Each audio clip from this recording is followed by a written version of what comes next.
मैं इस वीडियो में आज आप सभी को चुनार का किला दिखाऊंगा कि चुनार का किला का इतिहास क्या है। इन सभी विषयों को भी मैं विस्तार से बताऊंगा और चुनार का किला दिखाने का प्रयास करूंगा। आप देख रहे हैं ये जो गंगा जी का पावन तट है, इसी के किनारे चुनार किला का निर्माण किया गया है। आप देख सकते हैं कितना दूर दूर तक प्राकृतिक नज़ारा बना हुआ है। चुनार के किले के बारे में एक छोटा सा संक्षिप्त परिचय बता दूं। यह मिर्ज़ापुर ज़िले के चुनार तहसील में स्थित है। इस चुनार किले का पूरा जो असली नाम है वो चुनारगढ़ के नाम से जाना जाता है। इस किले का निर्माण किसने कराया इसका कोई भी प्रमाण नहीं है। विक्रमादित्य थे उज्जैन के प्रतापी सम्राट, और इसके बाद हिंदू धर्म के जो अंतिम शासक हुए पृथ्वीराज चौहान से लेकर अकबर, शेरशाह सूरी आदि राजाओं का इस पे कब्जा रहा है, यानी शासन रहा है, और समय समय पर इस किले का जीर्णोद्धार होता रहा है। तो आज मैं इस वीडियो में आप सभी को बताऊंगा कि ये किला कैसा है और आइए हमारे साथ देखते हैं चुनार का किला।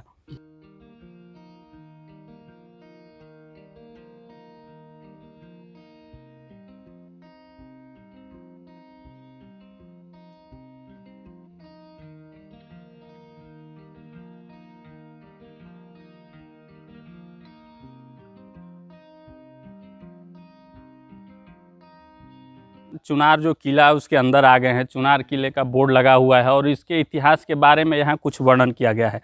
चुनार किले का अगर प्राकृतिक संरचना आपको मैं बताऊं, अगर गूगल मैप से आप देखेंगे तो जो मानव का चरण होता है यानी पैर, उसके संरचना जैसा है, इसीलिए इस किले का नाम हो चरणाद्रिगढ़ भी कहा जाता है। तो आइए इस वीडियो में हम आगे और भी चुनार के किले के बारे में देखते हैं और जानते हैं।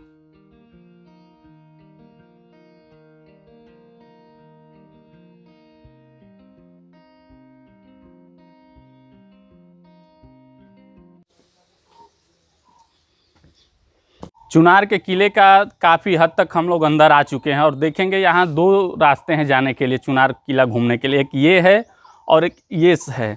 तो सबसे पहले हम इस साइड में जाएंगे जो गंगा जी का पावन तट दिखता है सामने से, और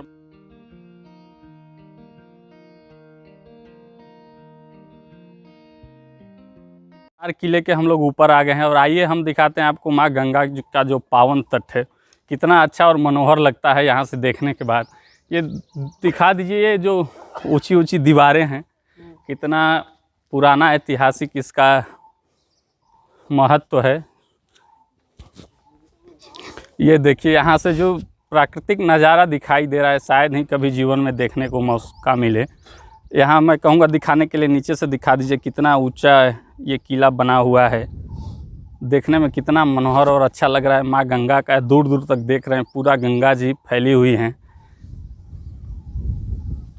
जैसा कि देख रहे हैं हम चुनार किले के ऊपर आ गए हैं और ये सामने देख लीजिए जो पीछे हमारा श्री राजयोगी भर्तृहरि जीवंत समाधि मंदिर। ये भर्तृहरि महाराज के विषय में मैं छोटा सा कहानी बता दूं इनके बारे में। राजा जो भर्तृहरि थे वो सम्राट विक्रमादित्य के बड़े भाई थे, जो बड़े ही सन्यासी थे। उनको राजपाट में मन नहीं लगा, इसलिए उन्होंने राजपाट का संन्यास लेकर एक साधु सन्यासी के रूप में अपना जीवन व्यतीत करने का उन्होंने निश्चय किया। और आपको एक तथ्य बता दूं कि राजा भर्तृहरि के गुरु जो थे वो गोरखनाथ जी थे। वहीं जिला जो उत्तर प्रदेश के गोरखपुर में है, उन्हीं के नाम पे गोरखपुर जिला पड़ा हुआ है। और आपको यह जानकर आश्चर्य होगा कि वो जो गोरखपुर पीठ है उसके पीठाधीश्वर योगी आदित्यनाथ जी महाराज हैं, जो वर्तमान में, वहीं गोरखनाथ इनके राजा भर्तृहरि के गुरु थे। यानी गोरखनाथ जी का भी इतिहास बहुत लंबा है और बहुत बड़े संत और आध्यात्मिक व्यक्ति थे आदि गुरु गोरखनाथ जी। और गोरखनाथ जी के बारे में एक तथ्य और बता दूं कि ये आल्हा और उदल के भी गुरु थे, क्योंकि जो आप जानते हैं माँ शारदा भवानी मैहर धाम है, उनके अनन्य भक्त आल्हा उदल थे। वहीं गुरु हैं गोरखनाथ भी राजा भर्तृहरि के, और वहीं गुरु थे आल्हा और उदल के भी। आज हम महाराजा भर्तृहरि के समाधि स्थल के पास हैं और यही समाधि स्थल राजा भर्तृहरि के अंदर है। मैं आप सभी को दिखाऊंगा और दर्शन कराऊंगा। और ऐसा माना जाता है, ऐसा इतिहासकारों का और यहाँ के लोगों का मानना है कि आज भी जीवंत आत्मा इस किले में और इस पहाड़ियों पर महाराजा योगीराज भर्तृहरि जी की आत्मा भटकती है, घूमती है। तो हम इनको साक्षात रूप से दर्शन करेंगे और इनका आशीर्वाद लेंगे।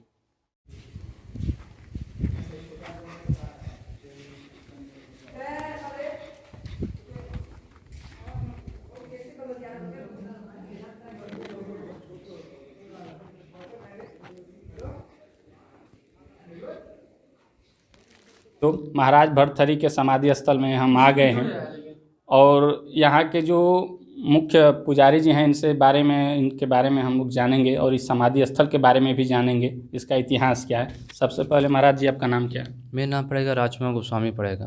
अच्छा, तो महाराज जी ये बताइए कि ये मतलब किसका समाधि स्थल है और इसका इतिहास क्या है, आप बता दीजिए। समाधि स्थल आप देखिए साहब, नाम सुने, राजा विक्रमादित्य नाम सुने हैं जी। राजा विक्रमादित्य और राजा भर्तृहरि महाराज में दोनों भाई थे और ये अपनी राजपाट छोड़े ये योगी हो गए। तो योगी हो गए तो बाबा गोरखनाथ महाराज हैं, गोरखपुर में हैं, ये उनके शिष्य बन गए जी। तो उनके शिष्य बन गए तो यहाँ तप करने आए तो समय किला नहीं था, मतलब ये पूरी पहाड़ था और पीछे गंगा नदी देखे, उत्तरवाणी गंगा जी। तो भर्तृहरि महाराज सोचे अगर यहाँ हम तप करेंगे तो यहाँ मन ते आत्मा ते काफ़ी यहाँ शांति जगह मिलेगा। उत्तरवाणी गंगा देखा फिर यहाँ मतलब भगवान ते यहाँ चरण पड़ा था, विष्णु चरण।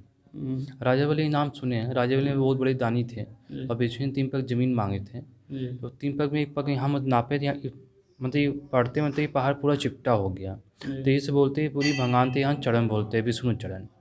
तो खुद भर्तृहरि महाराज एक गुफा टाइप में अंदर बैठ गए तो इस समाधि में बैठे। कुछ दिन बाद इनके भाई आए विक्रमादित्य आए तो विक्रमादित्य आए तो बोले भैया आप घर चलिए राजपाट देखने। तो बोले भैया हमसे राजपाट से कोई मतलब नहीं है, अगर हम घर जाएंगे तो मेरी समाधि से खंड हो जाएगा, खंड मतलब इससे कोई बाल बच्चा आएगा, खुशदार आएगा तो मेरी समाधि से कोई महत्व नहीं रहेगा।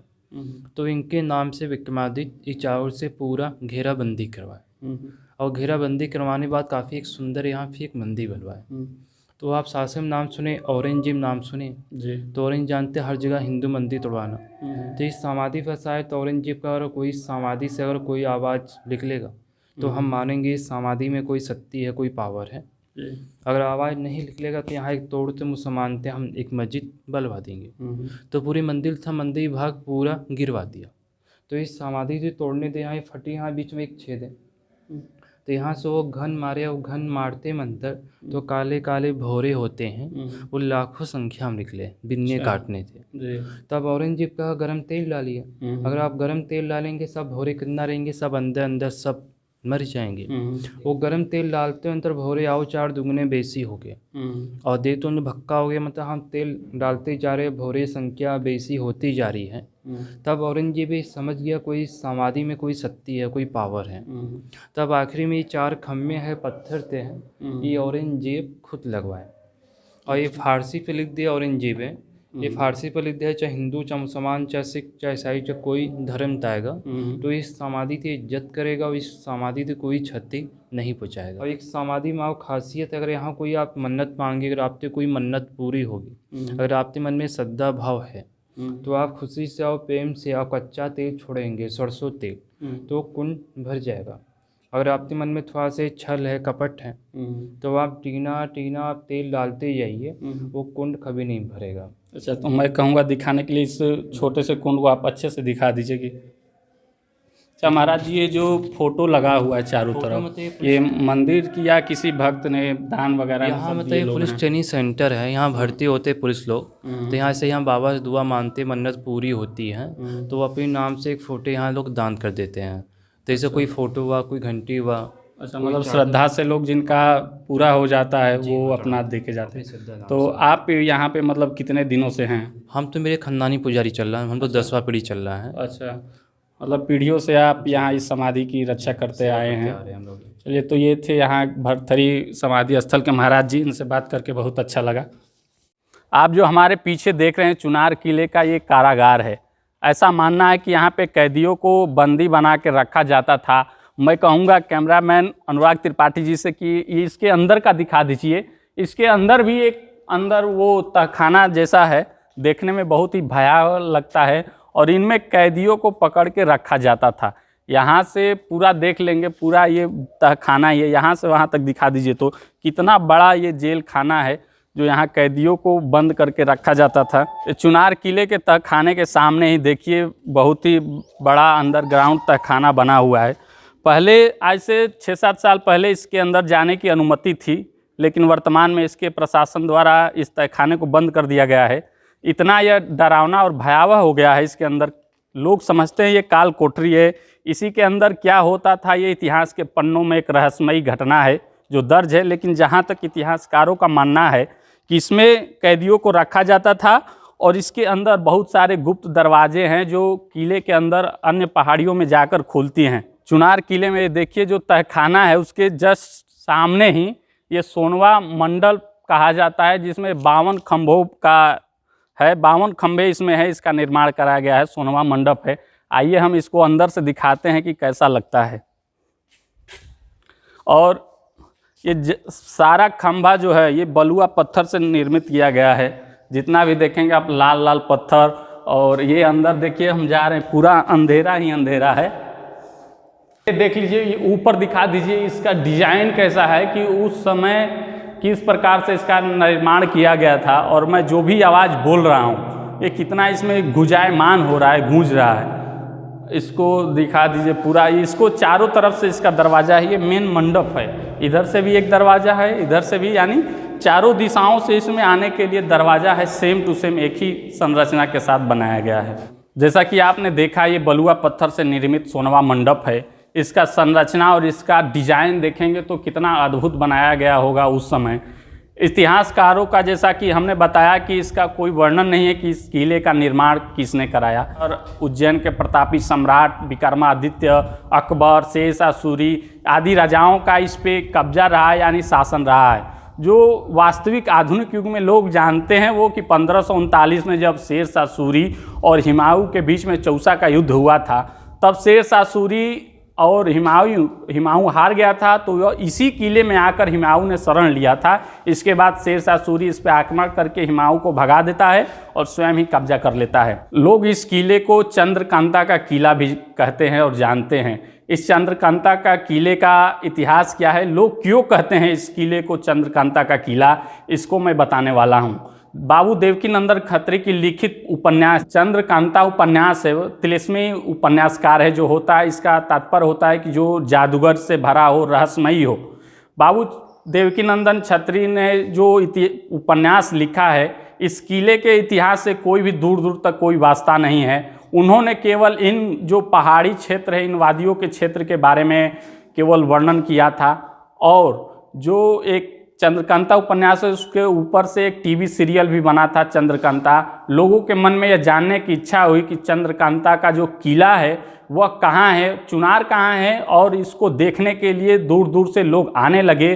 तो जो वर्तमान प्रसिद्धि इसका युवा पीढ़ी में आप जानते हैं वो चंद्रकांता उपन्यास के कारण हुई है। लेकिन चंद्रकांता उपन्यास का और चुनार किले का इतिहास से कोई भी दूर दूर तक कोई वास्ता नहीं है। जैसा कि देख रहे हैं चुनार किले का जो सोनवा मंडप है, इसके बीच में हम लोग खड़े हैं और कुछ पर्यटक हैं जो हैं, इनसे बात करते हैं कि चुनार किला के बारे में ये क्या जानते हैं और कैसे इन्होंने घूमने का विचार बनाया। सबसे पहले अपना नाम बता दीजिए। जी, मेरा नाम रुद्र प्रताप सिंह है।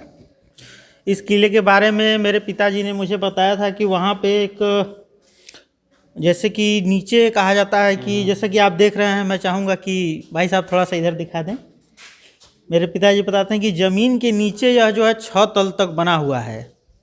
तो कुछ इसके बारे में और बहुत सारी नक्काशियों के बारे में, जैसे कि जहाँ पे मैं खड़ा हूँ वहाँ पे आप देख रहे हैं, ऐसी कलाकारी आर्किटेक्चर आज के ज़माने में भी देखने पे शायद न मिले। तो यही सब देखने के लिए मैं आया था। तो मतलब पहली बार आए हैं? जी जी जी, आज पहली बार आया। तो अच्छा लगा किला देखकर? बहुत बढ़िया लगा, बहुत अच्छा। चलिए, तो ये थे मित्र अपने थे, यहाँ घूमने आए थे, पंकज सिंह थे, इनसे बात करके बहुत अच्छा लगा। जैसा कि देखा, हमने दिखाया था कि जो चुनार का किला है वो 2 पार्ट में, उस तरफ के हमने दिखा दिया। अब आइए हम इस तरफ जाते हैं और देखते हैं कि इस तरफ चुनार का किला में क्या है। इसको पूरा अच्छे से दिखा दीजिए दूर दूर तक। ये देखिए, आइए इस रहस्यमयी कुएं को दिखाते हैं जहाँ पे, यहाँ किले के अंदर ये कुआं है। देखिए यही वो कुआं है, मैं कहूँगा दिखाने के लिए, आप अंदर से दिखा दीजिए। तो ये देखिए पानी है इसमें और 2 दरवाजे जो गुप्त रूप से दिखाई दे रहे हैं। उसी में माँ गंगा का जब जल स्तर बढ़ जाता था तो इसमें पानी आता था, लोग नहाते थे। और जो ऊपर वाला दरवाज़ा है वो किले के राज परिवार का, जो वहाँ से एक गेट है, वहाँ जो गेट है वहाँ से इस कुएं में प्रवेश करने का द्वार है। तो देख रहे अंदर से पूरा कितना इसको गड्ढा करके पानी को जोड़ा गया होगा उस समय। कितना अद्भुत नज़ारा है इस कुएं का, बहुत ही विशाल है। आइए हम इसको दरवाजे को दिखाते हैं जहाँ से प्रवेश किया जाता है। ये जो देख रहे हैं यही है जो कुएं में प्रवेश करने का द्वार था, सीढ़ी अंदर तक बना हुआ है। कुछ साल पहले तक इसमें प्रवेश करने की अनुमति थी, लेकिन अब ये जर्जर हो चुका है। प्रशासन द्वारा इसको रिस्क घोषित कर दिया गया है। अपने रिस्क पे अंदर जा सकते हैं, लेकिन जाने की अनुमति नहीं है। कुछ भी शायद हो जाए तो मैं चाहूँगा कि इसमें प्रवेश ना ही करे तो अच्छा है।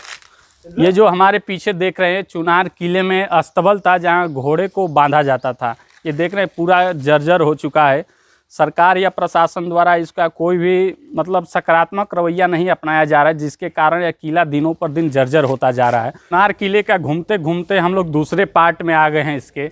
ये देखिए कितना अद्भुत बनाया गया है। इसको शायद यहाँ के लोग बताते हैं कि ये राज दरबार था और यहाँ पे सांस्कृतिक कार्यक्रम राजा के लिए होता था या राज दरबार लगता था। वहाँ जो झरोखे दिखाई दे रहा है किले का, वहाँ से शायद यहाँ के लोग बताते हैं कि जब यहाँ पे कोई सांस्कृतिक कार्यक्रम होता था तो यहाँ की जो राज परिवार की महिलाएं होती थी, राजा या रानी, उसी झरोकों से वो देखती थी। तो यहीं पे सांस्कृतिक कार्यक्रम राज दरबार का लगता था। और ये देखिए जो पीछे सबसे अद्भुत दृश्य है, माँ गंगा का पावन तट, कितना अद्भुत लगता है यहाँ रहने में। अगर आपका पर्सनल घर भी होता है गंगा के तट पे तो कितना मनोरम दृश्य लगता है। और सुबह का या शाम का जो हवा होता है वो कितना अच्छा होता है। तो उस ज़माने में यहाँ के राजा ने इस किले का जो भी करवाया हो, कितना जगह अच्छा चुनकर उन्होंने इस किले का निर्माण कराया था। देखिए अब मैं दिखाता हूँ आप सभी को। ये जो नीचे दिखाई दे रहा है वो गहराई में वो बताया जा रहा है कि वो फांसी घर था। लोगों को फांसी देकर और वहीं पे पत्थर बांध के उस नदी में फेंक दिया जाता था, गंगा जी में, और उसकी मृत्यु जो होती थी वो उसी फांसी घर में होती थी। किसी भी व्यक्ति को अगर फांसी देना होता तो वो पूरा बाउंड्री दिख रहा है किले का, वो पूरा गंगा जी के तट से सटा हुआ है। जैसा कि देखा आपने, हम चुनार किले का एक एक इतिहास के बारे में बताए और एक एक तथ्यों को दिखाते हुए हमने पूरा चुनार किला घुमाने का प्रयास किया। और जहाँ तक हो सका इसके इतिहास के बारे में हमने जो इतिहास के बारे में जो यहाँ तक पढ़ा था उसके बारे में खोजकर हमने इस वीडियो में बताने का प्रयास किया। इस किले का इतिहास क्या है वास्तविक रूप से किसी को भी पता नहीं है, और इस किले का निर्माण किसने कराया इसका भी कोई वर्णन नहीं है। समय समय पर अनेक राजाओं द्वारा इसका जीर्णोद्धार होता रहा, लेकिन असली वजह इसका जो इतिहास में वर्णन है वो कहीं पे नहीं मिलता है कि इसका निर्माण किसने कराया था।